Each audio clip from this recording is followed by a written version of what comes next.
அல்லாஹு தாலா குரானில் சொல்லக்கூடிய இன்ன இத்தத ஷுஹூரி இந்தல்லாஹி இஸ்னா அஷர ஷஹரன் ஃபீ கிதாபில்லா.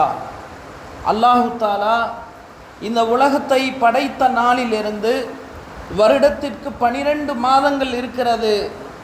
அர்பஅத்துன் ஹுரும், அதில் 4 மாதங்கள் சங்கையானவை, கண்ணியம் நிறைந்தவை, மேன்மை மிக்கவை என்று அல்லாஹு தாலா கண்ணியம் வாய்ந்த மாதங்கள் என்று குரானில் சொல்லக்கூடிய மாதங்களில் ஒரு மாதமான துல்ஹஜ் என்ற உயர்ந்த ஒரு மாதத்தில் நாம் இருந்து கொண்டிருக்கிறோம். சங்கையானவர்களே, இஸ்லாமிய வருடங்களின் மாதங்களில் இந்த மாதம்தான் கடைசி மாதமாகவும் இருக்கிறது, அதிக சிறப்புகள் வாய்ந்த மாதங்களாகவும் இருக்கிறது. நாம் சென்ற வாரம் கூட பயானில் சொன்னோம், துல்ஹஜ் மாதத்தினுடைய அந்த முதல் 10 நாட்கள் அமல் செய்வதற்கு அல்லாஹுவுக்கு மிகவும் விரும்பக்கூடிய நாட்களாக இருக்கிறது, அல்லாஹுவின் நெருக்கத்தை பெறக்கூடிய நாட்களாக இருக்கிறது என்ற விஷயங்களை எல்லாம் நாம் கேட்டோம். சங்கையானவர்களே, இன்னும் ஒரு சில தினங்களில் நாம் ஒரு சில தினங்களை சந்திக்க இருக்கிறோம், அதிக சிறப்பு வாய்ந்த தினங்கள். அதில் முதலாவது துல்ஹஜ் மாதத்தினுடைய 9வது நாள் பிறை, நமக்கு வரக்கூடிய ஞாயிற்றுக்கிழமை. அந்த 9வது பிறையினுடைய அந்த நாளை அரஃபா தினம் என்பதாக சொல்லப்படும். யாரெல்லாம் ஹஜ்ஜுக்கு போயிருக்கிறாங்களோ ஹாஜிகள் எல்லாம் அந்த அரஃபா மைதானத்தில் ஒன்று கூடுவார்கள்.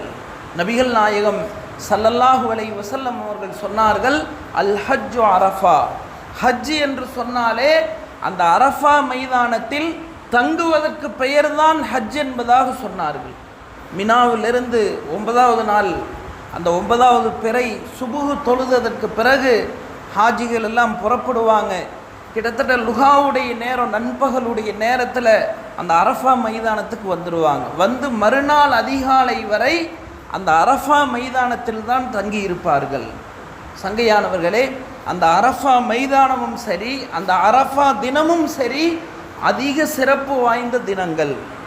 வரலாற்று ஆசிரியர்கள் கிதாபில் எழுதுகிறாங்க, ஏன் அரஃபா மைதானம்னு அந்த மைதானத்துக்கு பேர் ஏன் வந்தது? அரஃபா அப்படின்னு சொன்னாலே சந்தித்தல் அப்படின்னு தான் அர்த்தமாமா. முதல் மனிதர் ஹஸரத் ஆதம் அலைஹிஸ்ஸலாம் அவர்கள் படைக்கப்படுகிறார்கள். நாம் எல்லாம் அறிந்த வரலாறு தான். அவர்கள் செய்த தவறு, அல்லாஹு தாலா அவர்களை பூமிக்கு அனுப்புகிறான். ஆதம் அலைஹிஸ்ஸலாம் ஒரு பக்கம், அன்னை ஹவ்வா அலைஹிஸ்ஸலாமை இன்னொரு திசைக்கு அல்லாஹ் அனுப்பிச்சிடுறான். பாவ மன்னிப்பு தேடி அழுகிறார்கள், மன்றாடுகிறார்கள். இறுதியாக பாவ மன்னிப்பும் கிடைக்கிறது. அன்னை ஹவ்வா அலைஹிஸ்ஸலாமும் நம்முடைய தந்தை ஹஸரத் ஆதம் அலைஹிஸ்ஸலாமும் சந்தித்து கொண்ட இடம்தான் அந்த அரஃபா என்ற அந்த இடம். இன்றைக்கும் ஹஜ்ஜுக்கு போகிற ஹாஜிகள் வருடத்தினுடைய 11 மாதங்களும் அந்த அரஃபா மைதானம் சும்மா தான் காலியாக தான் இருக்கும். உம்ராவுக்கெல்லாம் போனோம்னு சொன்னால் அங்கே ஜியாரான்னு சொல்லி கூட்டிகிட்டு போவாங்க, போனால் சந்திக்கலாம். மக்காவிலிருந்து ஒரு 22 கிலோமீட்டர் தூரத்தில் இருக்குது. எந்த ஆளாரும் இந்த பார்க்க போகிறவங்க தான் இருப்பாங்க, வேறு எந்த விஷயமும் அங்கே இருக்காது. ஆனால் அந்த துல்ஹஜ் மாதத்தினுடைய 9வது நாள் மட்டும் பார்த்தோம் சொன்னால் சுப்ஹானல்லாஹ், அந்த மைதானத்தை போன்று சிறப்பு வாய்ந்த இடம் இந்த உலகத்தில் வேறு எதுவும் இருக்காது. காரணம் என்ன? அங்கே எல்லா நிறத்தவர்களும் இருப்பார்கள், எல்லா பாஷை, எல்லா மொழிகளை பேசக்கூடியவர்களும் இருப்பார்கள்.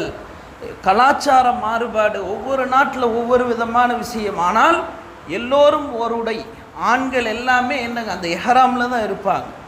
அங்கு மொழிகள் பார்க்கப்படாது, அங்கு நிறங்கள் பார்க்கப்படாது. கருப்பனுக்கும் அதே மைதானம்தான், வெள்ளையாக இருக்கிறவனுக்கும் அதே மைதானம்தான், மாநிறத்தில் இருப்பவனுக்கும் அதே மைதானம்தான், படித்தவனுக்கும் அதே மைதானம்தான், படிக்காதவனுக்கும் அதே மைதானம்தான். இன்றைக்கு உலகில் சமூக ஒற்றுமை, சாதி வேறுபாடு இருக்கக்கூடாது, நிற வேறுபாடுகள் களையப்பட வேண்டும் என்று எத்தனையோ தலைவர்கள் பேசுகிறார்கள், சொல்கிறார்கள். எங்குமே செயல் ரீதியாக அது செயல்படுத்தப்பட்டது கிடையாது. ஆனால் ஒவ்வொரு ஆண்டும் ஹஜ்ஜில் அந்த அரஃபா மைதானத்தில் உயர்ந்த அந்த அமலில் நிற பேதமை கிடையாது, மொழி பேதமை கிடையாது என்ற அந்த வாசகங்கள் செயல் வடிவமாக நிறைவேற்றப்படக்கூடிய ஒரு இடம் அந்த அரஃபா மைதானம். நான் எல்லாம் ஒரே மாதிரி, தவாஃப் செய்ய போகிறது கூட என்னங்க ஒவ்வொருத்தரும் ஒவ்வொரு நேரத்தில் போகலாம். இங்கே அப்படி இல்லை, அந்த நாள் அந்த நேரம் எல்லாம் அங்கே இருந்தே ஆகணும். எனவே சங்கையானவர்களே, அப்படிப்பட்ட உன்னத ஒரு இடம்தான் அந்த அரஃபா மைதானம். அதனால் ஹஜ்ஜுக்கு போனவங்களுடைய அமல் அன்னைக்கு அந்த அரஃபா மைதானத்தில் தங்கி இருப்பாங்க. ஹதீஸில் நபி ஸல்லல்லாஹு அலைஹி வஸல்லம் அவர்கள் சொன்னார்கள், அன்னை ஆயிஷா ரலியல்லாஹு அன்ஹா அவங்க இந்த ஹதீஸ் அறிவிக்கிறாங்க, அந்த துல்ஹஜ் மாதத்தினுடைய 9ஆம் நாள் மாலை நேரத்தில் எல்லாருமே ஒன்று கூடி இருப்பாங்க. ஹதீஸுகளில் வருகிறது, அல்லாஹு தாலா வானவர்களை அழைத்து சொல்லுவான், மலக்குமார்களே, எந்த மனிதனை படைக்க வேண்டாம், அவன் இரத்தத்தை ஓட்டுவான், அவன் சண்டை போடுவான், இந்த மனித இனத்தையா படைக்கிறாய் என்று கேட்டீர்களே, அந்த மனிதர்களை பாருங்கள், எந்த பேதமும் இல்லாமல் எனக்காக வேண்டி என்னுடைய அடியார்கள் இங்கு ஒன்று கூடி இருக்கிறார்கள் என்று அல்லாஹு தாலா மனிதனை விட உயர்ந்த மலக்குமார்களிடம் நம்மை பற்றி பெருமை பாராட்டி பேசுகிறான். சங்கையானவர்களே, அது அந்த அரஃபாவுடைய தினம்தான். இன்னும் ஹதீஸில் வருகிறது, நபி ஸல்லல்லாஹு அலைஹி வஸல்லம் அவர்கள் சொன்னார்கள், அந்த அரஃபாவுடைய தினத்தில் அல்லாஹு தாலா தனது அடியார்களை நரகத்திலிருந்து விடுதலை செய்யும் அளவுக்கு உலகத்தில் வேறு எந்த நாட்களும் கிடையாது. அந்த நாட்களில் அத்தனை லட்சம் அத்தனை ஆயிரம் பேர்களை அல்லாஹு தாலா நரகத்திலிருந்து விடுதலை செய்கிறார்.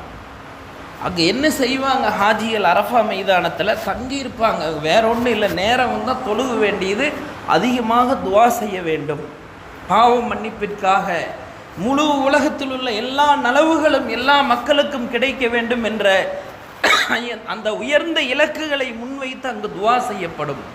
நபி ஸல்லல்லாஹு அலைஹி வஸல்லம் அவங்க சொன்னாங்க, துவாக்களில் சிறந்த துவா அந்த அரஃபாவுடைய நாளில் கேட்கப்படுகிற துவா.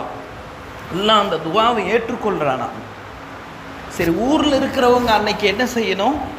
ஊரில் இருப்பவர்கள் அந்த துல்ஹஜ் 9வது பிறை நமக்கு வர ஞாயிற்றுக்கிழமை அன்றைய நாள் நோன்பு நோட்பது சுன்னத்தான ஒரு அமலாக இருக்கிறது. நபிகள் நாயகம் ஸல்லல்லாஹு அலைஹி வஸல்லம் அவங்க ஒரே ஒரு தடவை தான் ஹஜ்ஜு செஞ்சுருக்கிறாங்க. அதுதான் அவர்களது வாழ்வினுடைய முதல் ஹஜ்ஜு, அதுதான் கடைசி ஹஜ்ஜு. அதுதான் ஹஜ்ஜு கடமையானதற்கு பிறகு நபியவங்க ஊரில் இருந்திருக்கிறாங்க. அந்த துல்ஹஜ் 9வது பிறையில் நபியவங்க என்ன செஞ்சாங்க? ஹதீஸ்களில் வருகிறது, நபியவர்கள் நோன்பு நோற்றார்கள். 3 அமலை நபி ஸல்லல்லாஹு அலைஹி வஸல்லம் அவங்க விட்டதே கிடையாது. 3 நோன்புகள். அதில் முதல் நோன்பு ஆஷராவுடைய தினத்தன்று வைக்கக்கூடிய நோன்பு முஹர்ரம் மாதத்தில். அதே போன்று துல்ஹஜ் மாதத்தினுடைய 9வது நாள் வைக்கக்கூடிய அரஃபாவுடைய நோன்பு. ஒவ்வொரு மாதமும் 3 நாட்கள் நோன்பு வைப்பது. இந்த 3 அமல்களை நபி ஸல்லல்லாஹு அலைஹி வஸல்லம் அவர்கள் தங்களது வாழ்நாளில் விட்டதே கிடையாது. சரி, இந்த நோன்புக்கு என்ன சிறப்பு? நபி ஸல்லல்லாஹு அலைஹி வஸல்லம் அவங்களிடத்தில் கேட்கப்பட்டுச்சு, யா ரசூலல்லாஹ், அந்த அரஃபாவுடைய நோன்பு நோற்றால் எங்களுக்கு என்ன நன்மை கிடைக்கும்? நபி ஸல்லல்லாஹு அலைஹி வஸல்லம் அவர்கள் சொன்னார்கள், அல்லாஹு தாலா முந்திய ஒரு வருடத்தின் பாவத்தையும் பிந்திய ஒரு வருடத்தின் பாவத்தையும் 2 வருடங்களினுடைய சிறு பாவங்கள் அனைத்தையும் அல்லாஹு தாலா மன்னித்து விடுகிறார்.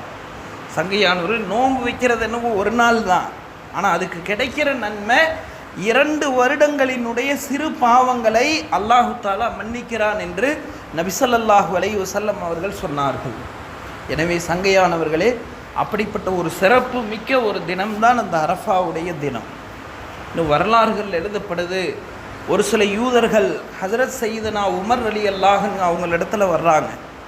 வந்து சொல்கிறார்கள், ஜனாதிபதி உமர் அவர்களே, நீங்கள் ஓதுகிற குரானினுடைய ஒரு வசனம், ஒரு ஆயத், அந்த ஆயத் மட்டும் எங்களுக்கு இறங்கி இருந்தால் அந்த நாளை நாங்கள் பெருநாளை போன்று கொண்டாடி இருப்போம் அப்படின்னு சொன்னாங்களாம். அப்போ ஹஜ்ரத் சையதுனா உமர் ரலியல்லாஹு கேட்டாங்க, அது என்ன ஆயத்து? அப்போ அந்த யூதர்கள் சொன்னாங்களாமா, குரானில் வரக்கூடிய அல்யௌம அக்மல்து லக்கும் தீனக்கும், அல்லாஹு தாலா அந்த அரஃபாவுடைய தினத்தன்று தான் நபி அவங்களுக்கு இந்த ஆயத்தை இறக்குனானாமா. அல்யௌம அக்மல்து லக்கும் தீனக்கும், நபியே, இன்றைய நாள் உங்களுடைய தீனை, உங்களுடைய மார்க்கத்தை உங்களுக்கு நாம் பரிபூர்ணப்படுத்தி விட்டோம். வ அத்மம்து அலைக்கும் நியமதி, என்னுடைய நியமத்துகளை, அருட்கொடைகளை உங்களுக்கு நான் பரிபூர்ணப்படுத்தி விட்டேன். வரலீது லக்குமுல் இஸ்லாம தீனா, உங்களுடைய மார்க்கமாக இஸ்லாத்தை நான் ஏற்றுக்கொண்டேன் என்று அந்த ஆயத்து இறங்கியதுன்னு சொல்கிறாங்க. இதை கேட்ட ஹஜரத் உமர் ரலியல்லாஹு அன்ஹு அவங்க சொன்னாங்களாமா, இந்த வசனம் இறங்கியது உண்மைதான், இது எப்போது இறங்கியது, எந்த இடத்தில் இறங்கியது என்பதை கூட நான் அறிவேன் அப்படின்னு சொல்லிட்டு சொன்னாங்க. இந்த ஆயத் நபி அவர்கள் ஹஜ்ஜுக்கு சென்றிருந்த போது அந்த அரஃபா மைதானத்தில் துல்ஹஜ் 9வது பிறை என்று இருந்தார்கள். அப்போது தான் இந்த ஆயத் இறங்கியது. சொல்லிட்டு சொன்னாங்க, அன்றைய நாள் ஜும்மாவுடைய தினமாகவும் இருந்தது அப்படிங்கிறதையும் ஹஜரத் உமர் ரலியல்லாஹு அன்ஹு அவங்க சொன்னாங்களாம். சங்கையானவர்களே, இந்த இஸ்லாம் என்ற இந்த மார்க்கம் பரிபூர்ணமானது, எந்த குறைவும் இல்லாதது என்ற விஷயத்தை அல்லாஹுவே பிரகடனப்படுத்திய ஒரு தினம் என்று சொன்னால் அது அந்த அரஃபாவுடைய தினமாகத்தான் இருக்கிறது. எனவே ஊரில் இருக்கிற நம்ம அன்றைய நாள் நோன்பு வைப்பது மிகவும் சிறப்பு வாய்ந்த ஒரு அமலாக இருந்து கொண்டிருக்கிறது. அதனால் எல்லாருமே நோன்பு வைப்பதற்கு முயற்சி செய்ய வேண்டும். நோன்பு வச்சு அதிகமாக துவா செய்கிறது. அன்றைய நாள் நாம் எதையெல்லாம் அல்லாஹ்விடத்தில் கேட்கிறோமோ நம்முடைய அனைத்து துவாக்களையும் அல்லாஹ் தஆலா கண்டிப்பாக ஏற்றுக்கொள்ளக்கூடியவனாக இருக்கிறான். அதனால் நோன்பு வச்சு அதிகமாக துவா செய்கிறதுக்கு ஒவ்வொருவரும் முயற்சி செய்வது. சங்கையானவர்களே, அதே போல் அடுத்து இன்னொரு முக்கியமான விஷயம், அன்றைய நாளினுடைய இரவு 9வது நாள் ஞாயிற்றுக்கிழமை மகரீபு வந்துருச்சுன்னு சொன்னால் 10வது பிறை, அதுதான் மறுநாள் நம்ம பக்ரீத் என்பதாக கொண்டாடுறோம். நபி ஸல்லல்லாஹு அலைஹி வஸல்லம் அவர்கள் சொன்னார்கள், 5 இரவுகளில் யார் நின்று வணங்குகிறாரோ அல்லாஹு தஆலா நாளை மறுமை நாளையில் மஹ்ஷருடைய அந்த மைதானத்தில் முழு மனித சமுதாயமும் பயத்தில் இருக்கிற போது அல்லாஹு தஆலா அவர்களுடைய கவலையை போக்கி அவர்களை நிம்மதியாக வைப்பான்னு சொன்னாங்க. அதில் ஒரு இரவு எதுன்னு சொன்னால் அந்த பக்ரீத்துக்கு முந்தைய நாள் இரவு. தமிழ் நம்ம இங்கிலீஷ் காலண்டர் படி தான் முந்தைய நாள் இரவு. நம்ம பிறை கணக்குப்படி பார்த்தோம்னா அன்றைய நாள் இரவு தான், அது 10வது இரவு தான். அது மறுநாள் திங்கக்கிழமை மகரீபு வந்துச்சுன்னா அந்த 10வது நாள் முடிஞ்சு, அடுத்து 11வது பிறை. அப்போ ஞாயிற்றுக்கிழமை அன்னைக்கு இரவு விடிஞ்சோ திங்கக்கிழமை அன்றைய இரவு வணங்குவது என்பது உயர்ந்த ஒரு வணக்கமாக இருந்து கொண்டிருக்கிறது. இன்றைக்கி நம்ம லைலத்துல் கத்ர் இரவுன்னு சொல்லி இபாதத் செய்கிறோம். அதுதானா லைலத்துல் கத்ர் இரவு என்பதில் நிறைய சந்தேகங்கள் இருக்கிறது. ஹதீஸ்களில் உலமாக்களுக்கு மத்தியில் நிறைய கருத்து வேறுபாடுகள் இருக்கிறது. ஆனால் இந்த பெருநாளுடைய இரவு அப்படிங்கிறதுல எந்த கருத்து வேறுபாடும் யார்கிட்டையுமே இல்லை. அதனால் யாருனால எவ்வளவு முடியுமோ ஒரு அரை மணி நேரம் 1 மணி நேரம் யாருக்கு எவ்வளவு முடியுமோ என்ன தெரியுமோ அதை செய்கிறது. கொஞ்ச நேரம் நஃபில் தொழுகலாம், கொஞ்ச நேரம் குர்ஆன் ஓதலாம், இல்லை கொஞ்ச நேரம் எனக்கு திக்ரு தான் ஓத தெரியும், திக்ரு செய்யலாம். என்ன அமல்கள் யாருக்கு தெரியுமோ அதை கொஞ்ச நேரமாவது செய்கிறது. கொஞ்ச நேரமாவது செஞ்சிட்டோம்னா கூட ஹதீஸில் வந்த அந்த அமலை ஹயாத்தாக்கிய உயிரோட்டமாக்கிய அந்த நன்மை நமக்கு கண்டிப்பாக கிடைக்கிறது. அந்த 5 இரவுல நின்று வணங்குவங்களுடைய பாவங்களை அல்லாஹு தஆலா மன்னிக்கிறானாம். எனவே சங்கையானவர்களே, அந்த பெருநாளைக்கு முந்தைய நாளினுடைய அந்த இரவை நாம் அமல்களை கொண்டு ஹயாத்தாக்க முயற்சிப்பது. முழு உலகத்தில் இன்றைக்கி ஒரு திருநாள் என்று சொன்னால், ஈத் என்று சொன்னாலே வெறும் என்னென்னா என்ஜாய்க்கு பேர் தான் ஈது. விதவிதமான உணவுகளை சாப்பிடுவது, ஹராமான விஷயங்களை பார்க்கறது, ஹராமானதை குடிக்கிறது, இதுக்கு பேர் தான் ஈத். ஆனால் இஸ்லாத்தில் அப்படி அல்ல. அல்லாஹுவை நினைவு கூறுவதற்கு பெயரும் நாம் எப்படி மகிழ்ச்சியாக இருக்கிறோமோ அதே போல நம்மை சுற்றி இருக்கிறவர்கள் ஏழைகளா இல்லாதவர்களா அவர்களை எல்லாம் மகிழ்ச்சிப்படுத்துவதற்கு பெயர்தான் ஈத். எனவே சங்கையானவர்களே, அதுக்கு அந்த முந்தைய நாள் இரவு எல்லாருமே இபாதத் செய்கிறதுக்கு நம்ம முயற்சி செய்கிறது. அது மாதிரி இந்த பக்ரீத்துடைய அந்த தினம் திங்கக்கிழமை அன்னைக்கு நம்ம நிறைய அமல்களை செய்வோம். அதில் ஒரு முக்கியமான ஒரு அமல் என்ன, அன்றைய நாள் நாம் தொழுகிற அந்த பெருநாளினுடைய தொழுகை. அந்த தொழுகை இருக்குது ரொம்ப முக்கியமானது, வாஜிபான ஒரு அமல். எல்லா தொழுகைக்குமே என்ன கலான்னு ஒன்று இருக்குது. ஒருத்தர் ஃபஜ்ர் தொழுகையை விட்டுட்டார், ஜமாத் முடிஞ்சு தூங்கிட்டார், எந்திரிச்சு வந்து என்ன செஞ்சுக்கலாம்னா மறுபடியும் அதை கலா செய்து கொள்ள முடியும். ஆனால் அந்த பெருநாள் தொழுகைக்கு கலா என்பது கிடையாது. இமாம் ஜமாத் நடக்கும்போது நம்ம நின்று தொழுதோம்னா கிடைக்கும், முடிஞ்சு அப்படின்னு சொன்னால் அதை திரும்ப மீட்டுகிற அந்த வாய்ப்பு கிடையாது. அதனால் நாம் அன்னைக்கு தொழுகிற ஒரு முக்கியமான ஒரு அமல் என்னன்னு சொன்னால் அந்த பெருநாளினுடைய தொழுகை. என்னங்க, அதுக்கு முன்னாடியே நம்ம தயாராகிறது. நபி ஸல்லல்லாஹு அலைஹி வஸல்லம் அன்றைய நாள் செய்யக்கூடிய சில சுன்னத்தான அமல்களை கற்றுத்தந்தார்கள். அதிகாலையில் எந்திரிக்கிறது, குளிக்கிறது, மிஸ்வாக் செய்கிறது, நறுமணம் பூசுறது, நம்மிடத்தில் இருக்கிற ஆடைகளிலேயே உயர்ந்த ஆடைகளை அணிவது, முடிஞ்ச புத்தாடைகளை அணிவது சுன்னத்தாக இருக்குது. அதேபோல் தொழுகைக்கு வரும்போது என்னங்க இனிப்பான பொருளை சாப்பிட்டு வர்றது, தொழுகைக்கு வருகிற போது ஒரு வழியாக வரணும், நடந்து வர்றது, தக்பீர்களை ஓதிக்கொண்டே வர்றது, தொழுகை முடிஞ்சு போகும்போது இன்னொரு வழியாக போகிறது, இதெல்லாம் நபி ஸல்லல்லாஹு அலைஹி வஸல்லம் அவங்க செஞ்ச சுன்னத்தான விஷயங்களாக இருக்கிறது. அதனால் நம்ம இதையெல்லாம் கடைபிடிக்கிறது. அதேபோல் தொழுகை எப்போ இன்ஷா அல்லாஹ் நம்ம திங்கக்கிழமை என்னங்க பக்ரீத்துடைய அந்த ஈதுல் அல்ஹாவுடைய பெருநாள் தொழுகை தக்பீர் சரியாக காலையில் 7:15 மணிக்கு தக்பீர் ஆரம்பம் செய்யப்படும். 7:30 மணிக்கு இன்ஷா அல்லாஹ் தொழுகை நடக்கும். அதனால் எல்லாருமே அன்னைக்கு கொஞ்சம் அட்வான்ஸாக நம்முடைய தேவைகளையெல்லாம் முன்பின் செஞ்சுட்டு அந்த தொழுகையில் நம்ம என்ன செய்யறதுன்னா பங்கெடுக்கிறது. அதே மாதிரி அன்றைய நாள் நாம் செய்யக்கூடிய இன்னொரு முக்கியமான அமல் குர்பானி என்ற அந்த அமல். ஒரு குர்பானின்னு சொன்னால் என்னங்க, அந்த பிராணியை அறுக்கிறதுக்கு பேர் மட்டும் குர்பானி அல்ல, நம்முடைய மனோ இச்சையை, நம்முடைய இஷ்டத்தை அல்லாஹ்வினுடைய கட்டளைக்கு முன்பாக அறுப்பதற்கு பெயர் தான் உண்மையான குர்பானியாமா. ஏதோ அன்னைக்கு ஒரு ஆட்டை அறுத்தோம் அல்லது கூட்டு குர்பானியில் சேர்ந்தோம், அந்த அமல் முடிஞ்சுங்க, அப்படி இல்லை. அந்த அமலினுடைய உண்மையான தத்துவமே என்னன்னு சொன்னால், நம்முடைய ஆசைகளை, நம்முடைய மனோ இச்சைகளை, நம்முடைய விருப்பங்களை, நம்முடைய இஷ்டங்களை அல்லாஹ்வினுடைய கட்டளைக்கு முன்பாக அதை ஒன்றுமில்லாமல் ஆக்கிறது தான் உண்மையான குர்பானி. அதுதான் அல்லாஹ் நம்மிடத்திலிருந்து விரும்பக்கூடிய விஷயமும் அதுதான். அதனால் அப்படிப்பட்ட அந்த மனோ தத்துவத்தை, அந்த விஷயத்தை விளங்கி அந்த அமலை செய்கிறது. நபி ஸல்லல்லாஹு அலைஹி வஸல்லம் அவங்க சொன்னாங்க, யௌமுன் நஹருடைய நாள்னு அதுக்கு பேர். அந்த பக்ரீத்துடைய அந்த தினம், அதுக்கு மறுநாள் அந்த 3 தினங்களுமே குர்பானி கொடுக்கலாம். அதுக்கு ஹதீஸில் வருது யௌமுன் நஹர், அறுக்கக்கூடிய நாட்கள். நபி ஸல்லல்லாஹு அலைஹி வஸல்லம் சொன்னாங்க, அந்த யௌமுன் நஹருடைய அந்த நாட்களில் அல்லாஹு தஆலா விரும்பக்கூடிய சிறப்பான ஒரு அமல் மின் இஹ்ராக்கி தம், பிராணியை அறுப்பதை விட சிறந்த ஒரு அமல் வேறு எதுவும் கிடையாது அப்படின்னு சொன்னாங்க. அதனால் அப்படிப்பட்ட உயர்ந்த ஒரு அமல் தான் அந்த குர்பானி கொடுக்கறது அப்படிங்கிற அந்த அமல். அதனால் அல்லாஹுக்கு முன்பாக நான் என்னுடைய எல்லா விஷயங்களையும் அறுக்கிற, அல்லாஹ் என்ன சொல்கிறானோ அதுதான் என்னுடைய வாழ்க்கை என்ற அந்த சிந்தனையோடு நாம் குர்பானி கொடுப்பதற்கு முயற்சி செய்ய வேண்டும். அதேபோல் இன்னொரு முக்கியமான விஷயம் ஐயாமு தஷ்ரீக், தக்பீர் சொல்லக்கூடிய நாட்கள். எனக்கு எப்போ தக்பீர் சொல்லணும்? ஞாயிற்றுக்கிழமை 9வது பிறை ஃபஜ்ர் தொழுகையிலிருந்து 13வது பிறை அசர் தொழுகை வரை கிட்டத்தட்ட 23 நேரங்கள். ஒவ்வொரு ஃபர்லு தொழுகை முடிந்த பிறகும் ஆண்கள் சப்தமாக தக்பீர் சொல்வார்கள், பெண்கள் சப்தம் இல்லாமல் மெதுவாக தக்பீர் சொல்ல வேண்டும். இது ஒரு முக்கியமான ஒரு அமல்.